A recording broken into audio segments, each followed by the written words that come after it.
Hello and welcome to my review of Splinter Cell Blacklist. I know it's a little bit late, but I have been on holiday, so bite me. First off, I wanted to say that I have played most of the Splinter Cell games. I'm a big fan of all of them. Even Conviction, I know it got a lot of hate because it sort of went away from the stealth, which was not a good thing in my opinion, but the reason that I still liked it is because it really made you feel like a highly trained operative, whereas the other games you would just sort of sneak around and you couldn't really do anything else, whereas Conviction allowed you to like fight back with guns and stuff. But yeah, it took a more action oriented thing and people didn't like this. People didn't like that. Whereas with Splinter Cell Blacklist, they sort of went back to the stealth origins. There are a few action bits in the campaign. I'm not going to show any of the campaign because I don't want to spoil it for anyone. I know most of you will have probably played it, but if you haven't, I'm not going to spoil it for you anyway. So this is just Spies vs. Mercs. This is the multiplayer. It's a lot of fun as well, but I'll get onto that in a little bit. So they've really gone back into the stealth orientated bit, so you can sneak around. I mean, I think you can do most levels without touching anyone. It's very hard, but there are a few parts in the campaign which force you into action, and in my opinion these are the worst parts, because although you can still do them non-lethally, they're all very available to do non-lethally, it's harder to do them non-lethally. And I mean, I've tried to play through the campaign on Perfectionist and I haven't been able to do it. There's a bit in a train and you gotta bust through a window, and there's two windows which you can go through, and each of them go straight into enemy. On Perfectionist you die in 2 shots. As soon as you shoot the window to go through, and he does it in a cutscene, the enemies instantly know where you are. So it's nigh impossible to do on Perfectionist, because as soon as you get through the window you're dead, because there's 2 guys looking at the window. So there are a few moments like that where I've just had to change it down to a lower difficulty to be able to complete it, which sort of sucks. I mean, I think they should have just had a load of missions and you could just either do them stealth or non-stealth. I know it has to sort of, that was a big shotgun shot right there, but I know it has to sort of fit with the story, but it sort of brings away from the whole stealth, but it still adds to the whole trained operative feel, which is great. So otherwise, apart from those very few moments, the game, the campaign side of the game is brilliant. It's brings right back. I've not enjoyed a Splinter Cell game so much since Chaos Theory, which is great. That's perfect. They've done that completely right. The co-op is also brilliant. There are 14 co-op missions, and they're all pretty good. They're all varied. So you got Coben's missions, which are like they were in Conviction, you know, kill everyone in the area. You've got Charlie's missions, which aren't the best. It's sort of like a holdout wave thing, and it quickly turns into a team deathmatch. But I mean, they're fun. I mean, it's not as if it's not fun. And then you've got Grimm's missions, which you have to do completely stealth, which are my favourite. And they are brilliant. I mean, you get detected, you fail, and they're all very well done. The environments are all very different every single time. There's lots of levels to climb, and yeah, it's a lot of fun. Then you got Briggs missions, which are really good, and they are just like sort of the campaign, co-op campaign sort of thing. I mean, you meet people, you get to see people from Splinter Cell Conviction, and each mission goes on for a good long time, and they're varied on each thing. So the first part of the mission you might have to do completely stealth. Second part you might have to kill everyone in the area. Third part you might have to hold out for a little bit, and yeah, it's really well varied. So that's that co-op. I mean, there are a few things, like at least they've got dedicated servers now, because in Conviction they didn't have any dedicated servers, so you had to open your IP ports and shit, so that sort of sucked. But now they've got dedicated servers so you can properly play with your friends. I'm playing on the PC, by the way. I'm not playing on console. This is PC. That's why it looks so good, because I can max it out. And so yeah, I'd recommend getting it on the PC simply because you get better quality graphics, and it's more immersive there. But if you got a console, get it on the console. If you want to get it on the console, PC is cheaper. But anyway, I'm not here to do that. I'm just here to give you my thoughts on the game. So yeah, the co-op is a lot of fun. Multiplayer I mean, like, Spies versus Mercs is brilliant. I'm so glad they brought that back. That was not in Conviction, and Conviction definitely needed it, because I think it would have made the game a lot better if Conviction had it. But Spies versus Mercs, if you don't know what it is, you either play as the spies who are in the third-person perspective, as I am right now, or the mercs who are in first-person perspective. The spies have to hack terminals, the mercs have to defend them, and once a spy hacks a terminal, you've got to wait for the thing to go down. So you've got to basically hide, and you can see all the mercs running around, and your other spies are trying to help you out. It's really good.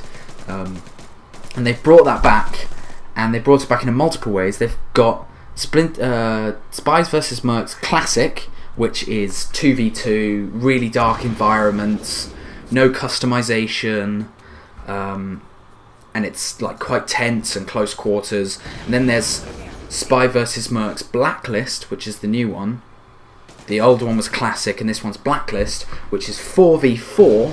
You can customize your spies and your mercs, and the environments are a little bit lighter.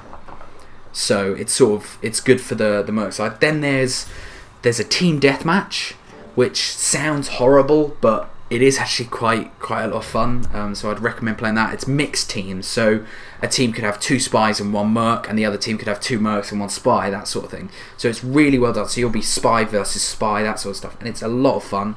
They've got Extraction, which is the opposite to Spies versus Mercs. So the mercs have to get a thing and bring it back to their point, while the spies have to defend it, sort of like capture the flag. This is my least favourite, because the mercs can kill the spies very easily. Mercs kill the spies very easily. And on Extraction, the mercs will be 4 versus 4. The mercs all go around the person who's got the thing and completely cover it. I'm just going to show some co-op here. So yeah, the mercs will completely cover the data intel. So as soon as the spy gets near, they're just instantly killed. And like capture the flag, you have to, once you kill the person holding the intel, you've got to send it back to your point. And the mercs will just swarm it, and it's pretty much impossible to win as a spy on that.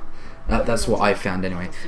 They have also got a mode called uplink control, which is sort of like domination in Call of Duty. I'm not a fan of Call of Duty, but that's the only thing that I can think of closer. Mixed teams again, so spies versus spies, mercs versus mercs, which is brilliant.